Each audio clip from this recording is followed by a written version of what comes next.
Dalam nama Bapa dan Putra dan Roh Kudus. Amin.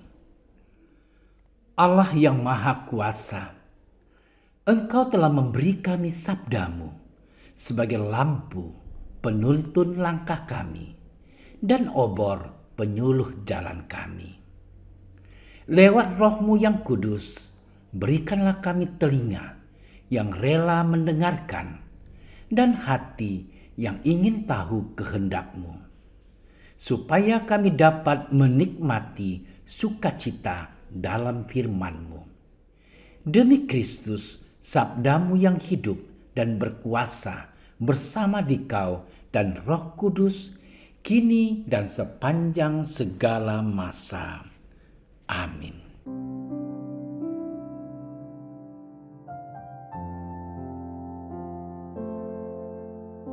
Beberapa waktu sesudah kedatangan malaikat Gabriel, berangkatlah Maria dan bergegas menuju sebuah kota di pegunungan Yehuda.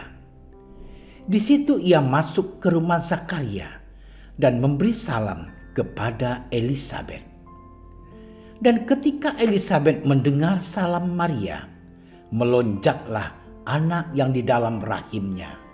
Dan Elisabet pun penuh dengan Roh Kudus, lalu berseru dengan suara nyaring, "Diberkatilah engkau di antara semua perempuan, dan diberkatilah buah rahimmu.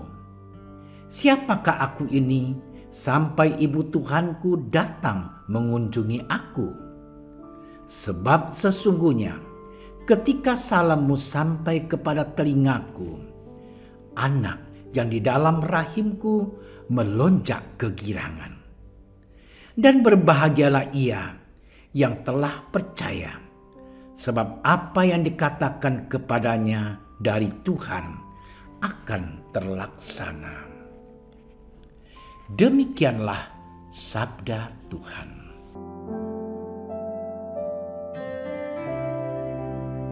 Saudara-saudariku yang terkasih, bacaan pada hari ini memberi arti baru yang lebih konkret mengenai makna pembebasan dan pemerdekaan. Perbudakan tidak lagi dimengerti sebatas penjajahan oleh kerajaan atau bangsa lain, dan pembuangan tidak lagi ditafsirkan sebagai terasing ataupun terusir dari kampung sendiri. Perbudakan menjadi suatu metafor penderitaan yang diakibatkan oleh dosa dan kesombongan manusia. Karena itu, pemerdekaan mesti dimengerti secara baru, yakni sebagai pembebasan dari dosa dan kematian. Pembuangan dipahami sebagai keterasingan, putusnya relasi dengan Allah dan sesama manusia, di mana manusia semakin menjadi makhluk yang egois dan terkurung dalam kesempitan cinta diri. Saudara-saudariku yang terkasih, tokoh pembebas yang dinubuatkan dalam Perjanjian Lama sebagai seorang raja, Tunggul Isai dengan tongkat kekuasaan di tangannya, sekarang dalam Perjanjian Baru dimengerti sebagai putra Allah sendiri yang datang bukan dengan kuasa. Ia datang justru dalam kesederhanaan, kerendahan hati, pengosongan diri untuk menyambut dan mempersiapkan kedatangan juru selamat itu. Allah mengutus Yohanes. Ia mempersiapkan umat Israel melalui jalan pertobatan. Itulah alasan mengapa dalam 2 minggu Advent terakhir kita diperlihatkan sosok Yohanes di padang gurun yang menyuarakan pertobatan, metanoia, serta transformasi diri yang lebih terbuka. Saudara-saudari yang dikasihi Allah, minggu ini adalah minggu terakhir dalam masa Advent sebagai persiapan menyongsong perayaan Natal. Nubuat Mika dalam bacaan pertama melukiskan bagaimana janji Allah mengutus juru selamat diwujudkan. Pilihan Allah jatuh pada orang kecil dan sederhana. Dia yang akan mengembalakan dalam kekuatan dan kemegahan nama Tuhan, lahir dari kaum sederhana. Hal ini jelas bahwa sudah sejak perjanjian lama Allah menyatakan keberpihakan dan solidaritasnya terhadap kaum sederhana.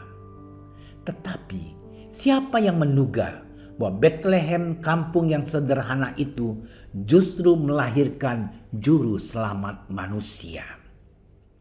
Saudara-saudari terkasih, bacaan Injil memperjelas tokoh penting dalam rangka perwujudan rencana Allah, yaitu Maria. Di Yerusalem terdapat banyak gadis cantik, kaya, terpelajar, putri kaum bangsawan, atau imam-imam agung. Tetapi Allah berkenan menjatuhkan pilihannya pada Maria, gadis dusun. Tempat kelahirannya pun tak terkenal di Galilea. Maria adalah wanita sederhana, tetapi ditunjuk dan dipilih oleh Allah karena teladan imannya, keteguhan, dan keyakinan bahwa tangan Tuhan, Roh Allah, selalu menyertainya, membuat Maria pasrah dan berkata, "Aku ini hamba Tuhan, jadilah padaku seturut kehendak-Mu." Saudara-saudariku yang terkasih, terpilih, terpanggil menjadi ibu Tuhan bagi Maria bukan sesuatu yang mesti digembar-gemborkan. Sebaliknya, merupakan sebuah tugas dan pelayanan. Sebagai ibu Tuhan, Maria peka dan tanggap akan apa yang mesti dilakukan. Ia pergi melintasi pegunungan untuk mengunjungi Elisabet yang sudah hamil tua. Maria hadir membawa sukacita dan memberi bantuan, mengulurkan tangan bagi orang yang sedang mengalami kesulitan seperti Elisabet. Ibu Tuhan datang melayani, solider, memberi dukungan atas peristiwa yang dialami oleh Elisabet. Bahkan tinggal di sana selama 3 bulan. Waktu yang cukup lama untuk memberi bantuan bagi seorang tua yang baru melahirkan. Saudara-saudariku seiman, dalam waktu dekat kita akan mendengar senandung Natal. Untuk memaknai arti dan makna Natal yang sesungguhnya, dibutuhkan sikap kerendahan hati dan kesederhanaan. Jika kita mampu menjadikan diri kita kecil dan sederhana di hadapan Allah yang tak kelihatan, kita juga dituntun menjadi orang yang sederhana dan kecil di hadapan sesama. Kita perlu turun dari tunggangan ego kita masing-masing yang justru menghambat kita memasuki misteri Natal. Allah sendiri menjadi miskin, rendah hati, dan sederhana. Bukankah rahasia ini hanya dapat dimengerti dalam sikap yang sama? Mari belajar dari doa Yesus. Aku bersyukur kepadamu Bapa, Tuhan langit dan bumi, sebab semuanya itu Engkau sembunyikan bagi orang bijak dan pandai, tetapi Engkau nyatakan bagi orang-orang kecil. Tuhan memberkati.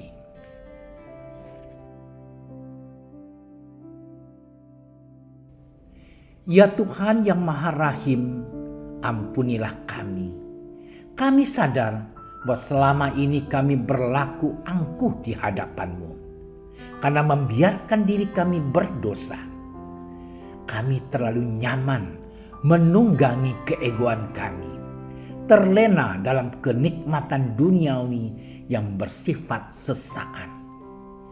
Jadikanlah hati kami seperti hati-Mu, dan belajar dari sikap kerendahan hati Maria dan Yohanes.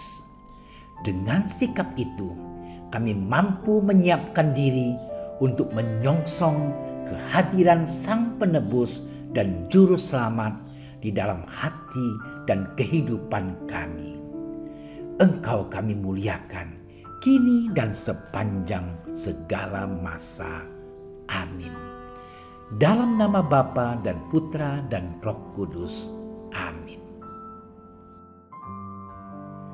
Kami berdiri di hadapan-Mu, ya Roh Kudus. Pada saat kami berkumpul di dalam nama-Mu, bersama-Mu sendiri yang membimbing kami, membuat diri-Mu nyaman berdiam di hati kami.